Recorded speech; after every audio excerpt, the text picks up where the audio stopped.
Paul Manafort not an insignificant short-timer on the Trump campaign? Well, not at all. I mean, first of all, Paul took that job for free. I don't know how this has worked out for him ultimately. So he takes the job. President's losing the delegate fight. In fact, he had recently won Louisiana, and he got less delegates because the campaign at that point was extremely unorganized for the delegates, which is the reason they brought in Paul initially. And then Paul, you know, he has this experience going back to the Ford 76 when he barely beat Reagan. Paul helped him get delegates, helped him organize those states, especially New York and California and Pennsylvania. And that's ultimately what delivered Trump the nomination, besides the fact that he won those states and he won them handily over Ted Cruz. With that said, as we've discussed before when you interviewed me, one, this is typical, I say Donald, typical Donald, that he always wants to distance himself.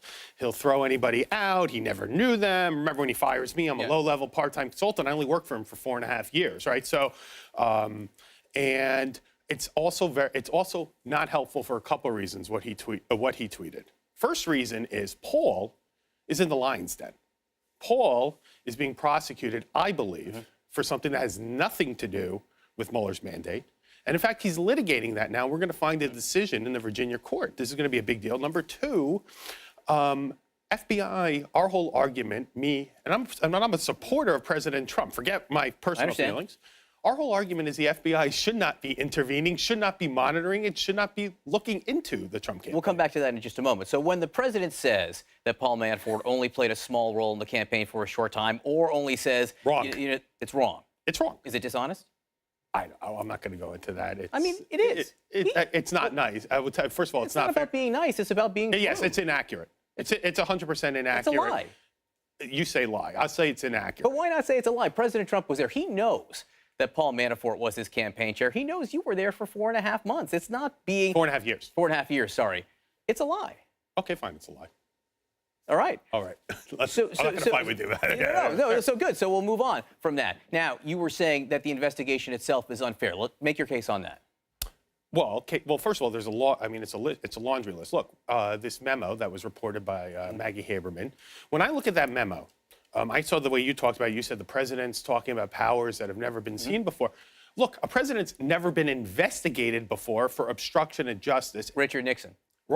Let me finish, Bill please. Clinton. Let me finish. They were both impeached for obstruction of justice. Let me finish. The president's never been investigated for duly firing somebody who worked for him, a subordinate. And here's the other issue, ultimately. Robert Mueller recommended James Comey to be his successor to Barack Obama. That's a fact. Robert Mueller should not have been picked by Rosenstein. Rosenstein could have picked anybody. We have 40 million people in this country. I don't know why he picked Bob Mueller. And Bob Mueller, when you look at those questions, the questions that the special counsel wants to ask the president, they directly and ultimately are dealing with Comey and Comey's memos. Let me just say, Robert Mueller was FBI director under George W. Bush. You know, True. The guy was appointed by Republicans. Fine. Robert Mueller apparently went in to talk to President Trump about perhaps being his FBI And then he gets appointed the special. Well, that's very weird. I don't know why Rosenstein would have done that. There are people who think that Robert Mueller has some value, or at least did, including President Trump. The guy's a war hero by all accounts. I think if we want to show that there's no conflict of interest, I can bring this up. Why pick him? Why pick him? Why did Bob Mueller look? When I was in the grand jury, Newt Gingrich loves him. You know, good for Newt. Okay, fine. When I was in the grand jury, you might have heard I gave grand jury testimony. I was in there for 5.5 hours. First 30 minutes, the U.S. attorney in there is chewing me out for what I did the earlier week, and I don't blame him. Fine. I would say an hour and 15 minutes goes into Roger Stone, which is why they initially brought me in, because Roger was telling me he had talked to Assange. Right. We've discussed this. I don't believe he did. You look into it. So then let's say at the best, that's 2 hours. So I'm in there for 3 hours, okay? 3 hours of stuff that has nothing to do with Russian collusion that they wanted the to collect mandate on that Donald. Rosenstein gave Robert Mueller very clearly, maybe it's too broad, but it's clear. He said any matters that may arise during the investigation. So Mueller is certainly operating with any matters that may arise if he finds law breaking there. Look, I think that Donald Trump was a private citizen. He wasn't governor of Arkansas. He wasn't trying to make money off cattle futures. He was a private citizen, and any conduct that he had within his business or within his private life is irrelevant All right. to this. He was a private citizen, but if he obstructed justice This had nothing to do with what they wanted while he was a private citizen about the Trump Tower meeting. Oh, 100%. Anything dealing with the campaign, and I've said this before, anything by the time he went down that escalator or even during the exploratory phase, fair game. They weren't asking me about stuff like that. Okay. Did you get immunity from the special counsel? I don't know if I have immunity, but I'm not a subject or target. Okay, but they didn't say you were testifying with immunity here. Well, look, if I lie, I get prosecuted. Right. So you never really have immunity. That goes for everybody. What they tell you is you're not a subject or target. Okay. But they didn't use the word immunity with you.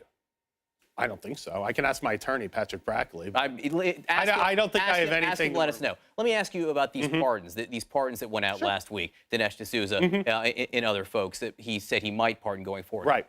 Do you think this is sending a message to people who might be under investigation? Well, one, I want to say I agree with all of them. That's fine. But Okay. Are they sending a message? I would hope so. And that message is? That message is we are not going to let Robert Mueller.